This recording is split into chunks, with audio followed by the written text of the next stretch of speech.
আমি শ্রীরামপুরের বিধায়ক হিসেবে সবাইকে আমি এটা বলতে চাই, এখানে একটা ল অ্যান্ড অর্ডার সিচুয়েশন ঠিক হোক, সেটা আগামী কাল থেকে বলবৎ হবে, এটা আমি তাদের কাছে আজকে থেকে গ্যারেন্টি দিয়ে গেলাম।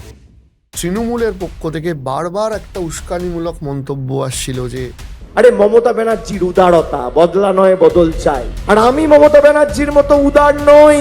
এবার 4 তারিখ ডিজে বাজবে। অভিষেক বন্দ্যোপাধ্যায় যে কথাটা বলেছেন, ভারতবর্ষের সমস্ত মানুষ, আপামর জনগণ তার নিন্দা করেছেন, আমরাও নিন্দা করি। এখন তিনি কোথায় আছেন, যিনি সেই সময় বলেছিলেন, আমি অমিত শাহকে বলবো 4 তারিখ বাংলায় থাকবেন আপনি, 4 তারিখ দেখা হবে। আমি চাই তিনি একটু ওয়েট করুন অমিত শাহের জন্য। আমরাও তাকে দেখতে চাই, জনগণও তাকে দেখতে চায়। প্রায় রক্তশূন্য এবং প্রায় কোনো ঘটনাবিহীন একটা ইলেকশন আমার মনে হয় আমি নিজের জীবনেও বহু বছর বাদে বা সম্ভবত প্রথমবার দেখলাম। যারা মানুষের ভোটে জিততে পারে না তাদেরকেই কিন্তু সন্ত্রাস করতে হয়। আমি যদি মনে করি মানুষ আমায় ভোট দেবে, আমার দরকার কি আছে? শিক্ষা এরা নষ্ট করে দিতে চেয়েছে, কারণ মানুষ শিক্ষিত হলে এদেরকে চাইবে না। এদের ক্ষমতায়নটা ছিল নিজেদের মধ্যে, ক্ষমতাটা যে মানুষের সেটা ওরা উপলব্ধি করতে পারেনি। আজকে মানুষ তার উত্তর দিয়ে দিয়েছে। আমি আপনার থেকে মোদিজির সম্পর্কে একটু শুনতে চাই। আমার যেটা মনে হয়, এক একটা সময়ে আমরা যেটা গীতার বাণী পড়েছিলাম না, যে যদা যদা হি ধর্মস্য গ্লানির্ভবতি ভারত,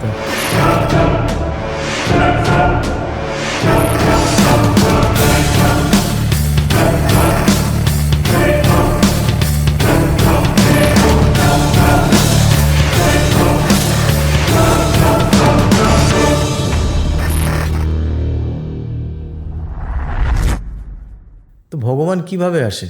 মানুষের রূপেই তো আসবে। আজকে যে তিনি মোদিজির রূপে নেই, এটা কি করে আমি বিশ্বাস করি?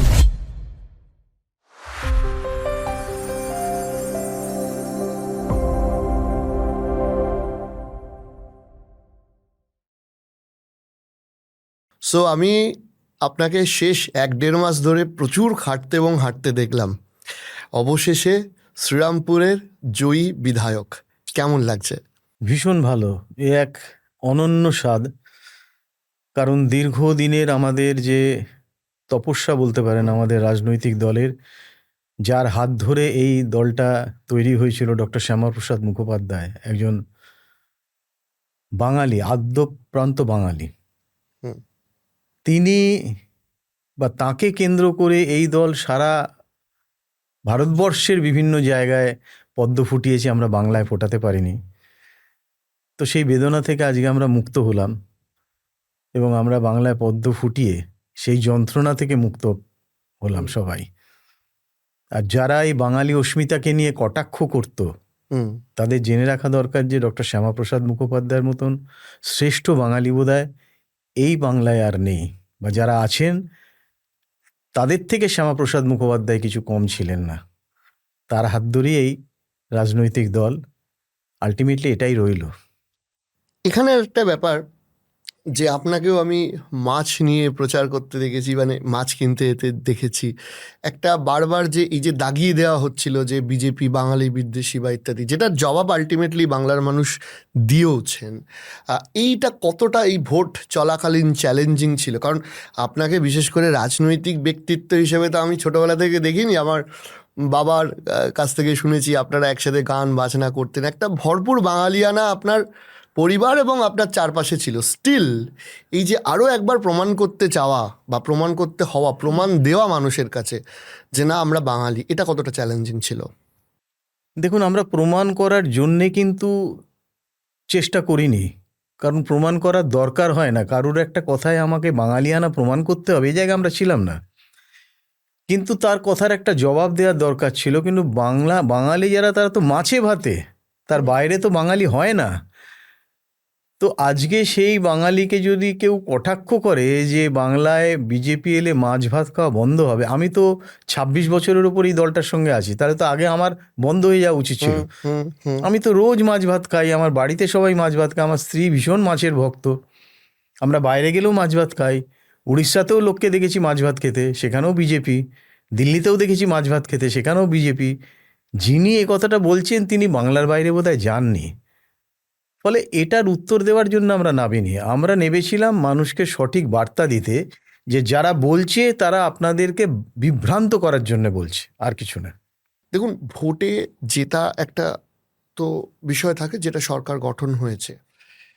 আর একটা বিষয় আমি জিজ্ঞাসা করব, সেটা হচ্ছে যে তৃণমূলের পক্ষ থেকে বারবার একটা উস্কানিমূলক মন্তব্য আসছিল যে এই দেখানো হবে, ওই দেখানো হবে, বা একদম মঞ্চে দাঁড়িয়ে অভিষেক বন্দ্যোপাধ্যায় বলেছিলেন যে 4টের পর ডিজে বাজানো হবে। তো এরপর আপনাদের রিয়াকশন কি? বাংলা ভাষার যে মাধুর্য, তার সোমরস যারা পান করতে পারেনি, তাদের মুখ থেকেই ভাষা সন্ত্রাস তৈরি হয়। এরা সেই ভাষা সন্ত্রাসী এক রকমের। অভিষেক বন্দ্যোপাধ্যায় যে কথাটা বলেছেন, ভারতবর্ষের সমস্ত মানুষ, আপামর জনগণ তার নিন্দা করেছেন, আমরাও নিন্দা করি। এখন তিনি কোথায় আছেন, যিনি সেই সময় বলেছিলেন যে অমিত শাহ এসে দেখুক একবার? আমি চাই তিনি একটু ওয়েট করুন অমিত শাহের জন্য। আমরাও তাকে দেখতে চাই, জনগণও তাকে দেখতে চায়। আমি যদি হুগলিতে আসি এবং আমি যদি গোটা বাংলার ক্ষেত্রেও আসি, বিজেপিকে মানুষ একটা অদ্ভুত ভরসা করে ভোট দিয়েছে এবং মানুষ চেয়েছে যে দীর্ঘ 15 বছর ধরে, বা বিশেষ করে শেষ 5 বছরে অ্যাডমিনিস্ট্রেশনের যে অবস্থা হয়েছিল, তারা কার্যত তৃণমূলের দলদাসে পরিণত হয়ে গেছিল। সেখান থেকে অ্যাডমিনিস্ট্রেটিভ দিক থেকে কি কি কারেকশন বা কি কি ভালো ফলাফল আমরা সাধারণ জনগণ এক্সপেক্ট করতে পারি? প্রথম হচ্ছে গুড গভর্নেন্স। গভর্নেন্স জিনিসটা কি, এটা বিগত যে সরকার ছিল তারা জানতোই না।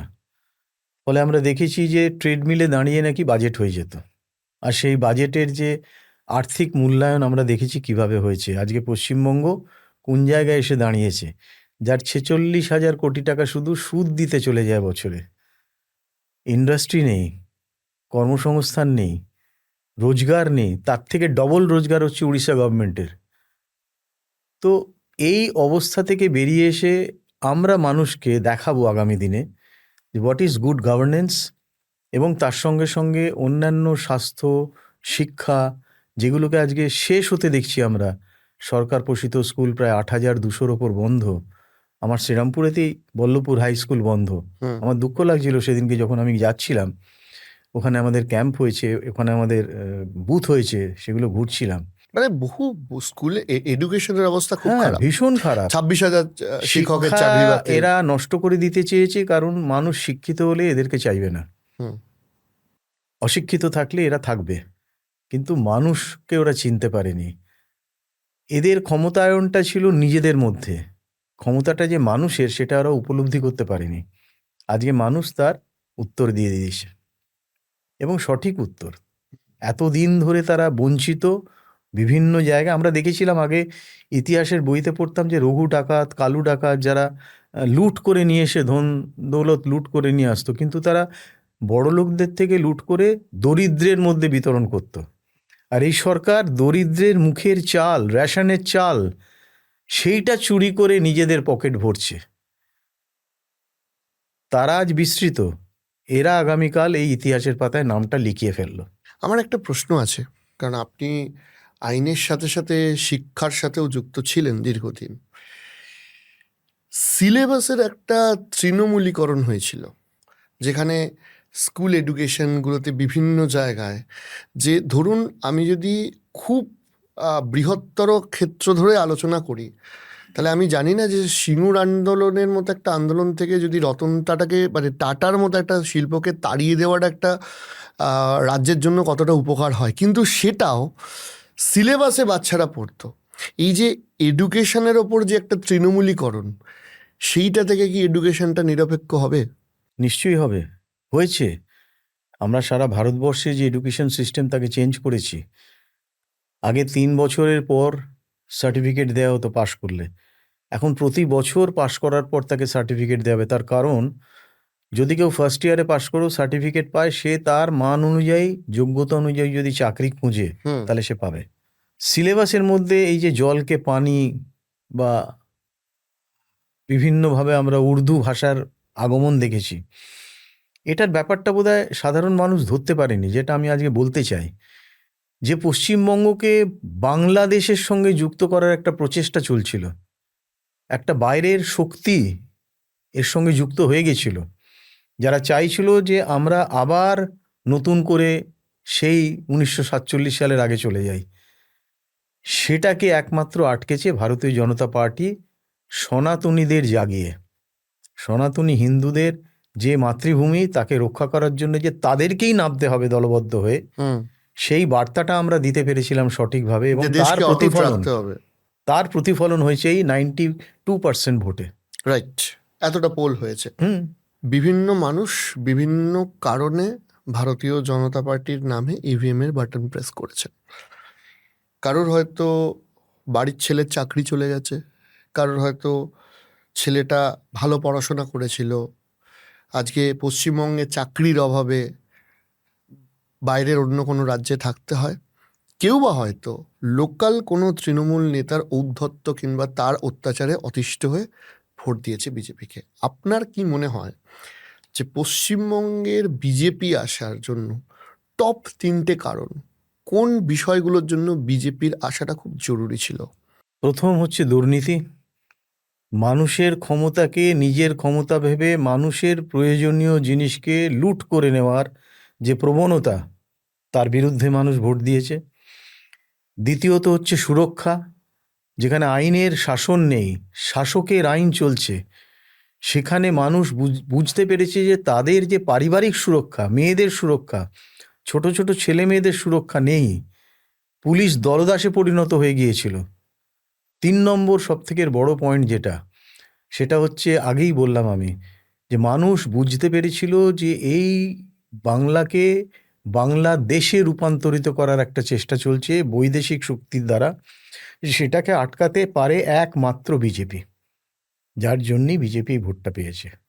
আমি আপনাকে সেই দিনের মানে পুরনো একটু এক্সপিরিয়েন্স জানবো, যে যখন এই যে ধরুন 2001-2 সাল, তখনকার সময় থেকে আপনি পার্টিটা করছেন, যখন 2% ভোট 3% ভোট গোটা পশ্চিমবঙ্গে মানে ভোট পার্সেন্টেজে ছিল, তখন গোটা জেলা ঘুরতেন। আমরা ছোটবেলায় সেগুলো দেখেছি। কতটা টাফ ছিল সেই সময় রাজনীতি করাটা? টাফ ছিল, কারণ সাপোর্ট বেশি ছিল না। আমি জেলা সভাপতি থাকাকালীন আমার জেলাটা ছিল অনেক বড়। আজকে যেটা 3টে লোকসভা, আরামবাগ, হুগলি এবং শ্রীরামপুর, এই 3টে মিলিয়ে ছিল আমার জেলা। 5150টা বুথ ছিল, এবং আমার মনে আছে এখনো আমরা সেই অবস্থাতেও 2269টা বুথে কমিটি করতে পেরেছিলাম। সে 10 জনের কমিটি হোক বা 7 জনের কমিটি হোক, করেছিলাম। তখন আমি নিজের গাড়িতেই ঘুরতাম, আমার নিজের ড্রাইভার, ম্যাক্সিমাম নিজেরই খরচ, নিজের টাকায় পার্টি করা।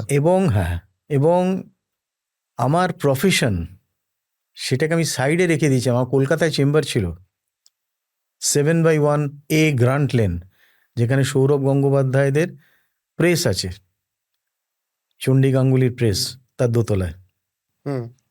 সেটাও আমি ছেড়ে দিয়েছিলাম, কারণ আমি সময় পেতাম না চেম্বারে গিয়ে বসার। এখন আমার শুধু শ্রীরামপুরে একটা চেম্বার। তো সেই সময় কোথা থেকে ঘুরেছি, কিভাবে ঘুরেছি, শুধুমাত্র একটাই চিন্তা করে যে আগামী দিনে যাতে পার্টি যারা কার্যকর্তা আছে তারা টিকে থাকে। সময় তো একবার আসে, আমি জানতাম তখন হয়নি, হবে না, কিন্তু আগামী দিনে সেই সময় পর্যন্ত যাদের তাদেরকে টিকিয়ে রাখতে পারি। আজকে দেখুন তারাই কিন্তু সব বিভিন্ন জায়গায় বসে আছে, উচ্চ পদে বসে আছে। একদম তাই। আমার সাথে শ্রমিকদার যখন মানে পডকাস্টের সময় কথা হচ্ছিল, বলছিলেন যে কত দূরে দূরে যেতে হতো, তখন গাড়ি ছিল না, ট্রেনে বাসে করে যেতে হতো, সব জায়গায় বুথ এজেন্ট দেওয়া যেত না। হয়তো শিওর ছিলাম যে হারবো, তাও বহু মানুষ ঝান্ডা নিয়ে বেরোতো। শ্রমিকদের সাথে আলোচনা হয়, এখন মনে পড়ে মাঝে মাঝে কথাগুলো। তাদের কাঁধেই তো সব দায়িত্ব ছিল, সেই জন্যই আজকে আমরা দাঁড়িয়ে আছি। আপনি দোকান খুলে বসে আছেন, তবেই কোনো না কোনো দিন আপনার এই দোকান থেকে মাল বিক্রি হবে, আর আপনি দোকান বন্ধ করে দিলে তো আর হবে না। সুতরাং সেই দোকানটা যারা এতদিন খুলে বসেছিল, তাদের তো একটা ব্যাপার আছে, তাদের একটা গ্রহণযোগ্যতা আছে। আমি বলছি ওই সময় মোটিভেশন ধরে রাখা, সেটা কতটা টাফ ছিল, যখন জানছেন যে এই পার্টিতে আপনাদের ক্যান্ডিডেট কোনোভাবে জিতবে না, কোনো সম্ভাবনা নেই, সেই সময় পার্টিটাকে ধরে রাখা?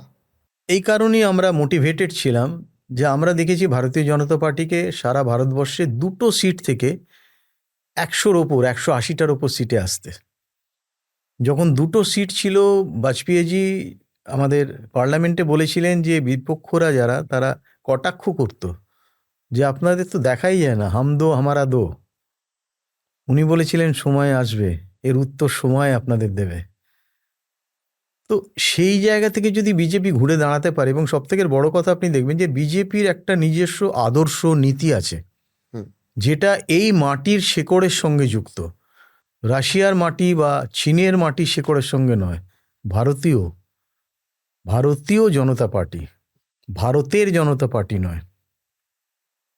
তো এই ভারতীয়ত্ব যে দলের মধ্যে আছে, যার মধ্যে এত সুশৃঙ্খল একটা ব্যবস্থা রয়েছে, যেখানে নেতারা প্রথম থেকেই একটা চিন্তা ভাবনার মধ্যে দিয়ে আসছে যে দেশ আমার কাছে প্রথম, বাকি সব পরে। তো আমার মনে হয়েছিল এটাই ঠিক জায়গা এবং এটাকে ধরে রাখতে হবে, একদিন না একদিন সময় আসবে। এখানে একটা বিষয় আছে, সেটা হচ্ছে যে এই যে ভারতীয় জনতা পার্টির সাথে আপনার অ্যাটাচ হওয়া বা আপনি যে ব্যক্তিগতভাবে কথা বললেন, সেখানে ধরুন পার্টির তো বিভিন্ন স্ট্রাকচার থাকে, সেখানে আপনি জেলা সামলেছেন, বহুবার ভোটে দাঁড়িয়েছেন, বেশ কয়েকবার আপনাকে পরাজয়ের মুখ দেখতে হয়েছে ব্যক্তিগতভাবে। সেই সময় ডিমোটিভেটেড লাগেনি? না, কোনো কারণে হয়তো আমার মনে হয়েছে, আমি একটুখানি কিছুটা আধ্যাত্মিকতায় বিশ্বাসী। আমার মনে হয়েছে যে আমি যা করছি কোনো নির্দেশে করছি। হুম। তো হয়তো সেরকম নির্দেশ আছে যে আমাকে এখানে থাকতে হবে, আমাকে এখানে করতে হবে।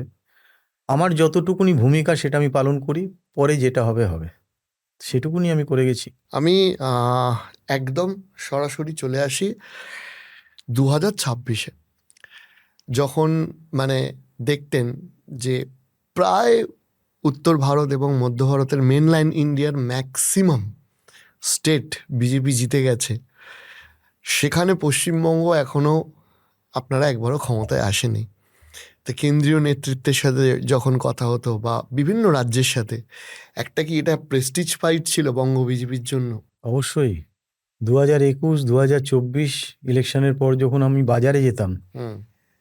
বিভিন্ন লোক আমায় বলতো যে দাদা আমরা তো আপনাদের ভোট দিলাম, আপনারা জিতছেন না কেন?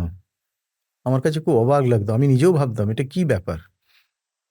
এসআইআর হবার পরে আমরা বুঝতে পারলাম যে আইপ্যাকের কারসাজিটা এবং এই তৃণমূল দলের কারসাজিটা কোথায়।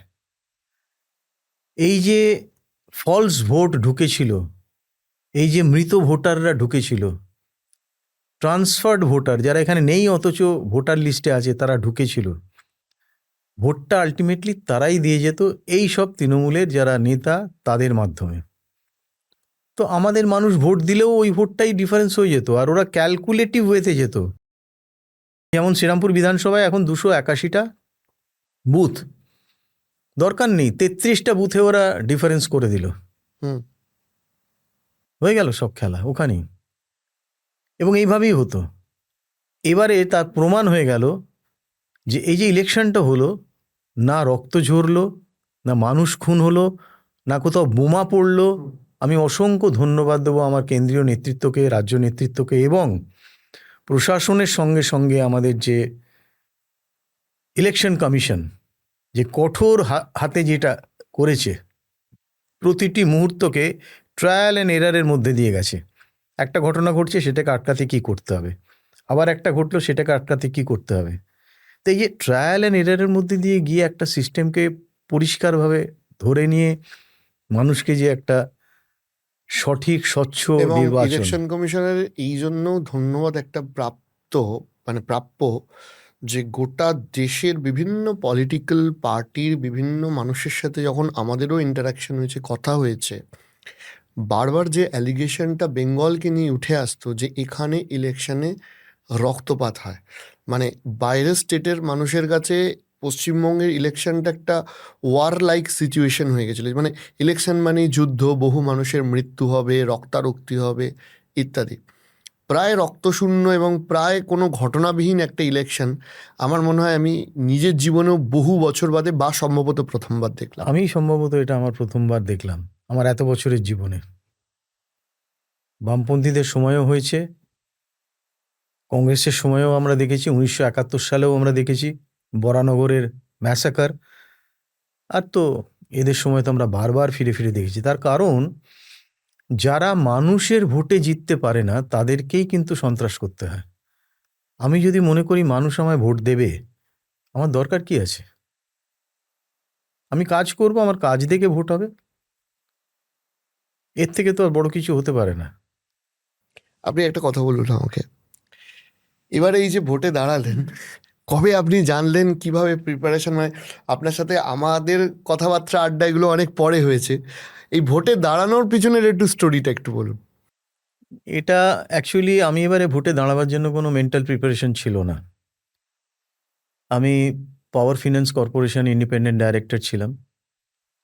মাঝে মধ্যে দিল্লিতে যেতে হতো মিটিংয়ে, আমি সেরকম গিয়েছিলাম। হঠাৎ শুনলাম যে শ্রমিকদা এসছেন। হুম। তো আমি কিছু অর্গানাইজেশনাল ব্যাপার ছিল যেটা আমার মনে হয়েছিল শ্রমিকদার সঙ্গে আলোচনা করা দরকার। আমি অ্যাপয়েন্টমেন্ট নিচে ওনার কাছে গেলাম, বসে আছি, উনি এলেন। তা আমি বলতে যাব তার আগেই উনি আমাকে ফট করে বললেন যে আপনি কোথা থেকে দাঁড়াবেন আগে বলুন। আমি একটু ঘাবড়েই গেছিলাম, কারণ আমি তো মেন্টালি প্রিপেয়ার্ড ছিলাম না। আমি বললাম, না আমি তো কোথাও থেকে দাঁড়াবো না, আমি সেরকম ভাবিনি, আপনাকে দাঁড়াতে হবে। কোথা থেকে দাঁড়াবেন? এখন সেই সময় আমি হুগলি ডিস্ট্রিক্টের ইনচার্জ, এখনও আছি। তা আমার মাথায় চুঁচুড়ো এসে গেল। আমি বললাম, এটা কেউ জানে না, আমি ফার্স্ট বলছি। আমি বললাম চুঁচুড়ো থেকে। কেন চুঁচুড়ো থেকে? আপনি শ্রীরামপুর থেকে দাঁড়াবেন। বললাম শ্রীরামপুরের অর্গানাইজেশন খুব উইক, বুথে কিভাবে লোক বসে ওসব আপনাকে ভাবতে হবে না, আপনি শ্রীরামপুর থেকে দাঁড়াবেন। শ্রমিকদা বলছে রাজ্য সভাপতি শিরোধার্য। বললাম ঠিক আছে, দাঁড়াবো। সেই যে কথা হলো, তারপর থেকে আর কোনো কথা না, কোনো নেতৃত্বের সঙ্গে কথা না, আমি চুপচাপ আমার মতন বসে আছি, কাজ করে যাচ্ছি। তারপরেরটা সবই বর্তমান। না, আমি আমি আপনার সাথে এই ভোট প্রচারের মাঝে যতবার দেখা হয়েছে, মানে আমি যেটা বুঝলাম সেটা হচ্ছে আপনার প্রচুর কার্ডিও হয়েছে, হেঁটে হেঁটে হেঁটে হেঁটে প্রচুর কার্ডিও হয়েছে। তাহলে একটা যদি সময় বলুন, ভোটে দাঁড়ানো এটা কি স্বাস্থ্যের জন্য উপকারী? ভীষণ উপকারী যদি পজিটিভলি নেওয়া যায়। 1,75,000 স্টেপ আমার হাতে হ্যাঁ। রেস্ট ওয়াচ ছিল ইলেকট্রনিক্স। 1,75,000 স্টেপ আমি হেঁটেছি। আমি পরে গুগলে গিয়ে দেখলাম ওটা প্রায় 150 কিলোমিটার, মানে এখান থেকে আমি দীঘা চলে যেতে পারি হেঁটে। হ্যাঁ। তো আমি বুঝতেই পারিনি, মানে আমার সঙ্গে যারা ইয়াং স্টাফ হাঁটছে তারা বলছে যে দাদা এত আগে চলে যাচ্ছে কেন? তো এগুলো ঈশ্বরীয় ব্যাপার। ওপরের কোনো ক্ষমতা চেয়েছে যে আমি দাঁড়াই, সেই ক্ষমতা চেয়েছে যে আমি জিতি, আগামী দিনে সেই ক্ষমতাই চাইবে যে আমি কিছু করি। এর জন্য অপেক্ষা করছি এবং আমি কিছু করে দেখিয়ে যাব। এইবারে যে বিজেপি ভোটে, মানে ভোটে যেভাবে গেল, যেভাবে ভোটটা করলো, তার মধ্যে একটা খুব গুরুত্বপূর্ণ জিনিস যেটা আমার লক্ষ্য করা গেছে, সেটা হচ্ছে যে হঠাৎ করে উড়ে এসে জুড়ে বসা একটাও প্রায় ক্যান্ডিডেট নেই। সব থেকে গুরুত্বপূর্ণ, যারা পুরনো বিজেপি, যারা ক্ষমতায় না থাকা বা ক্ষমতায় আসার কোনো সম্ভাবনা নেই, আমি বলছি 2014 আগে থেকে যারা বিজেপি করছেন বা একদম শুরুর থেকে যারা বিজেপি করছেন, সেই মানুষগুলোকে আরও একবার ফিরিয়ে আনা, তাদেরকে টিকিট দেওয়া, তাদেরকে অ্যাক্টিভ করা এবং খুব স্পেসিফিকভাবে অর্গানাইজড ওয়েতে প্রত্যেকটা বুথে এজেন্ট থেকে আরম্ভ করে পুরোভাবে একটা সংগঠিত নির্বাচনে বিজেপি গেছে। আমি জিজ্ঞাসা করব যে এটা তো ডেফিনেটলি একটা কালেকটিভ ওয়ার্ক, গোটা টিমের এই ক্রেডিটটা দেওয়া যায়। আপনার কি মনে হয় যে শ্রমিক ভট্টাচার্য বর্তমান রাজ্য সভাপতি, তিনি আসার পর এই অর্গানাইজেশনাল পাওয়ারটা কতটা স্ট্রং হয়েছে? আপনারা তো ভেতর থেকে দেখেছেন। অবশ্যই শ্রমিক ভট্টাচার্য এমন একজন বিদগ্ধ, জ্ঞানী এবং যিনি বক্তা, সুন্দর বক্তা, মানুষ যাকে গ্রহণ করেছে এবং যিনি অনেক প্রথম থেকে বিজেপিতে আছেন এবং দেখছেন, বিভিন্ন সময় বিভিন্ন দায়িত্বে ছিলেন। তার জন্যেই কিন্তু আজকে পুরনোরা সামনে আসতে পেরেছে এবং এই হেলিকপ্টারে করে নামিয়ে দেওয়া, প্যারাশুট করে নামিয়ে দেওয়া, এই ব্যাপারটা বন্ধ হয়েছে। এটা আমি পুরো কৃতিত্ব দেবো শ্রমিকদাকে। তার নেতৃত্ব আগামী দিনে আমার মনে হয়, এবং খুব লাকি নেতৃত্ব আমাদের যে আজকে আমরা সরকারে এলাম শ্রমিকদার নেতৃত্বে। তো আমি চাই শ্রমিকদা থাকুন আরও বেশি দিন। তৃণমূলের অপশাসন নিয়ে আপনি কি বলতে চাইবেন বিগত 15 বছরের? তৃণমূলের অপশাসন মানুষ দেখেছে। যেখানে দুর্নীতি, চুরি, পাচার, কাটমানি এর বাইরে মানুষ কিছু দেখেই নি। প্রশাসনিক দিক দিয়ে তারা কিছু দিতে পারেনি সাধারণ মানুষকে, না সুরক্ষা, না তারা দিতে পেরেছে স্বাস্থ্য, সেখানেও চুরি। শিক্ষক, তারা রাস্তায় শুয়ে কাঁদছে কারণ তাদের চাকরি চুরি করে নেওয়া হয়েছে টাকার বিনিময়ে। তো এরম একটা সরকারের হয়ে যারা আজকে প্রতিনিধিত্ব করেছেন, তার মধ্যেই ছিলেন আমাদের শ্রীরামপুরের আমার বিরোধী পক্ষ, একজন শিক্ষিত ব্যক্তি, মার্জিত ব্যক্তি, স্বীকার করছি আমি। এক কথায় বলতে গেলে right person in the wrong place. BJP আসার পর বিরোধীদের কাজের পরিসর কতটা থাকবে? আগে যে দলটি রাজনৈতিক দল হিসেবে ক্ষমতায় ছিল, আমি আদৌ তাদের রাজনৈতিক দল বলে মনে করি না, কারণ তাদের কোনো রাজনৈতিক দিশা, কোনো দশা, কোনো নীতি, কোনো পরিকল্পনা কিছুই ছিল না। তারা শুধু এসেছিল কামাবার জন্যে। আজকে যে বিজেপিকে মানুষ দেখছে, সেই বিজেপি সারা ভারতবর্ষ পরিচালনা করছে নরেন্দ্র মোদীজির নেতৃত্বে। এমন একজন ব্যক্তি যাকে আজকে আমেরিকা থেকে আরম্ভ করে জার্মান, ব্রিটেন, ফ্রান্স সবাই চাইছে যে কে আগে নরেন্দ্র মোদীর কাছে যাবে।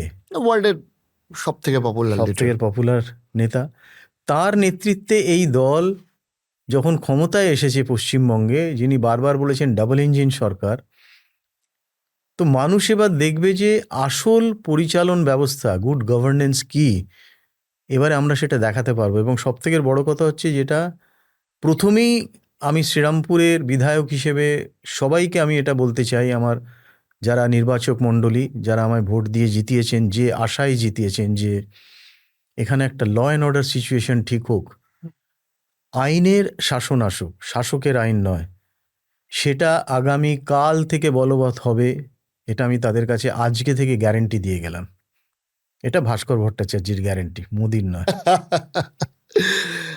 মোদিজির কথা উঠল, আপনার সাথে সব মানে সভাতেও নিশ্চয়ই দেখা হয়েছে, আপনার প্রচার সভাতে আপনাকে বেশ কয়েকবার আমি মোদিজির সাথে দেখেছি। নরেন্দ্র মোদিজিকে বেশ কিছুটা কাছ থেকে দেখলেন। আমি আপনার থেকে মোদিজির সম্পর্কে একটু শুনতে চাই। দেখুন, মোদিজির সম্পর্কে তো আমি পড়েছি অনেক, বলতে গেলে অনেক সময় লাগবে। আমার যেটা মনে হয়, এক একটা সময় আমরা যেটা গীতার বাণী পড়েছিলাম না, যে যদা যদা হি ধর্মস্য গ্লানির্ভবতি ভারত অভ্যুত্থানম অধর্মস্য তদাত্মানম সৃজম্যহম পরিত্রাণায় সাধুনাং বিনাশায় চতুষ্কৃতাম ধর্ম সংস্থা পুনর্থায় সম্ভবামি যুগে যুগে। বারবার আমি ফিরে আসি ধর্ম প্রতিষ্ঠার জন্যে। তো ভগবান কিভাবে আসে? মানুষের রূপেই তো আসবে। পৃথিবীতে আসতে গেলে মানুষের রূপেই আসতে হবে। আজকে যে তিনি মোদিজির রূপে নেই, এটা কি করে আমি বিশ্বাস করি? যে লোকটা ত্যাগী, সন্ন্যাসী, যার নিজের জন্য চিন্তা নেই, যার কোনো লোভ নেই, যে সমস্ত মানবিকতার ঊর্ধ্বে নিজেকে নিয়ে গেছেন, সেরম একজনকে আমরা শাসক হিসেবে পেয়েছি। তো এর থেকে বড় কিছু হয় না। সুতরাং এটা একদম নির্ধারিত যে তিনি যতদিন আছেন তিনিই শাসন করবেন। আগামী দিনে সনাতন হিন্দু জাগরণ যেটা ঘটেছে, এটা এমন একটা জায়গায় যাবে, আমি বলতে পারি যে ভারতবর্ষের মানুষ যে যেখানে আছে, তারা ভারতীয় জনতা পার্টির এই ছত্রছায়ায় নিজেদেরকে সুরক্ষিত বলে মনে করবে। দেশ কমপ্লিট, ফিরে আসি আমার আপনার শহর শ্রীরামপুরে।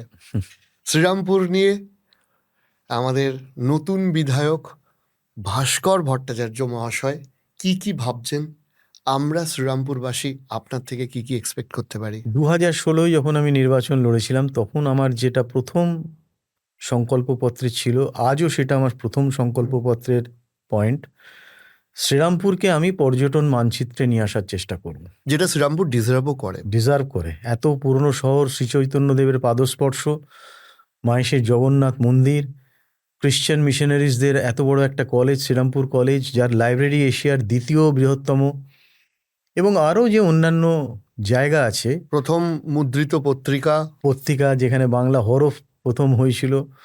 তো এই জায়গাটাকে আমরা যদি পর্যটন মানচিত্রে আনতে পারি, তার একটা প্রসিডিওর আছে যেটা কেন্দ্রীয় সরকারের মাধ্যমেই হবে, পঞ্চম পঞ্চবার্ষিকী পরিকল্পনা যেগুলো হয় তার মধ্যে আসে। এখন তো নীতি আয়োগ হয়ে গেছে। আমি চেষ্টা করব সেটাকে রিপ্রেজেন্ট করা কেন্দ্রীয় সরকারের কাছে। পশ্চিমবঙ্গের মধ্যে এই শ্রীরামপুরকে পর্যটন মানচিত্রে আনা হোক এবং তাতে একটা ফান্ড কেন্দ্রীয় সরকারের অল্টারনেটিভলি প্রতি 5 বছর অন্তর শ্রীরামপুরের জন্য অ্যালট হবে। সেই টাকাতেই পুরো কাজ, যত ডেভেলপমেন্ট, কি সুয়ারেজ বলা হোক, কি পরিচ্ছন্নতা, কি হসপিটাল, স্কুল, মাহেশের রথ, রাস্তা, এমনভাবে আমি তৈরি করতে চাই যে শ্রীরামপুরকে আগামী দিনে পর্যটকরা একটা নির্দিষ্ট জায়গা বলে মনে করবে। তারা আসবেন, ফরেন কারেন্সি এখানে খরচ হবে, ব্যবসায়ীদের হাতে টাকা আসবে, ক্রয় ক্ষমতা বাড়বে এবং আগামী দিনে এটা একটা অন্য মাত্রায় চলে যাবে সারা বিশ্বের কাছে যে শ্রীরামপুর কি। এটা যদি করতে পারি, এটাই আমার প্রথম কাজ।